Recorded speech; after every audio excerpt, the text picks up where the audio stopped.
ഇന്ന് രാവിലെ നിങ്ങൾ എന്താ കഴിച്ചതെന്ന് വെച്ചാൽ നിങ്ങൾക്ക് പറയാൻ പറ്റും. ഇന്നലെ രാവിലെ എന്താ കഴിച്ചതെന്ന് വെച്ചാൽ അതും പറയാൻ പറ്റും. മിനിയാന്ന് എന്താ കഴിച്ചതെന്ന് വെച്ചാൽ അതും പറയാൻ വേണ്ടി പറ്റും. കഴിഞ്ഞ മാസം 22-ാം തീയതി നിങ്ങൾ രാവിലെ എന്താ കഴിച്ചതെന്ന് വെച്ചാൽ നിങ്ങൾക്ക് എത്ര പേർക്ക് പറയാൻ പറ്റും? ജീവിതത്തിൽ ഓരോ ദിവസവും മറക്കാൻ പറ്റാത്തൊരു സ്ത്രീ. Hey guys, back to story with Shri. Jill Price. ലോകത്തിൽ ചിലർക്ക് അത്ഭുതകരമായ ഓർമ്മശക്തിയുണ്ട്. പക്ഷേ ജിൽ പ്രൈസ് എന്ന സ്ത്രീക്ക് ഉള്ളത് അതിലും അതിശയകരമാണ്.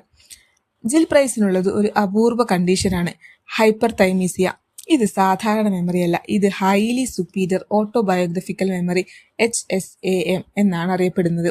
സാധാരണ മനുഷ്യർ ചില പ്രധാന സംഭവങ്ങൾ മാത്രം ഓർക്കും, പല ദിവസങ്ങളും മറക്കും. പക്ഷേ ജിൽ പ്രൈസ് ഒരു തീയതി പറഞ്ഞാൽ ആ ദിവസത്തിൽ എന്ത് സംഭവിച്ചു എന്ന് പറയാൻ പറ്റും. ആ ദിവസം എന്ത് ചെയ്തു, എന്ത് ധരിച്ചു, എന്ത് ചിന്തിച്ചു എന്നുവരെ എല്ലാം ഓർമ്മയുണ്ടാകും. അതും ഒരു സെക്കൻഡിൽ തന്നെ. വിശ്വസിക്കാൻ കുറച്ച് ബുദ്ധിമുട്ടുണ്ടല്ലേ? ഇതെങ്ങനെ കണ്ടെത്തിയെന്നല്ലേ? ജിൽ പ്രൈസ് തന്റെ അസാധാരണമായ ഓർമ്മയെക്കുറിച്ച് ഡോക്ടർമാരോട് പറഞ്ഞു. പിന്നീട് യൂണിവേഴ്സിറ്റി ഓഫ് കാലിഫോർണിയയിലെ ശാസ്ത്രജ്ഞർ അവളെ പഠിച്ചു. നിരവധി മെമ്മറി ടെസ്റ്റ് എല്ലാം നടത്തിയപ്പോൾ അവൾ പറയുന്നതൊക്കെ ശരിയാണെന്ന് തെളിഞ്ഞു. ഇത് കേൾക്കുമ്പോൾ സൂപ്പർ പവർ പോലെ തോന്നും. പക്ഷെ ജിൽ പ്രൈസ് പറയുന്നത് വേറെയാണ്. എനിക്ക് മറക്കാൻ കഴിയില്ല. അതൊരു പ്രശ്നമാണ്. കാരണം ദുഃഖകരമായ സംഭവങ്ങൾ മറക്കാൻ കഴിയില്ല. പഴയ വേദനകൾ വീണ്ടും വീണ്ടും ഓർമ്മ വരും. മനസ്സിന് അതൊരു ഭാരമാകും. ലോകത്ത് വളരെ കുറച്ച് ആളുകൾക്ക് മാത്രമേ ഈ കണ്ടീഷനുള്ളൂ. ജിൽ പ്രൈസ് ആണ് ഇതിന്റെ ഫസ്റ്റ് ഡോക്യുമെന്റഡ് കേസ്. അവർ ഒരു പുസ്തകം പോലും ഇതിനെക്കുറിച്ച് എഴുതിയിട്ടുണ്ട്.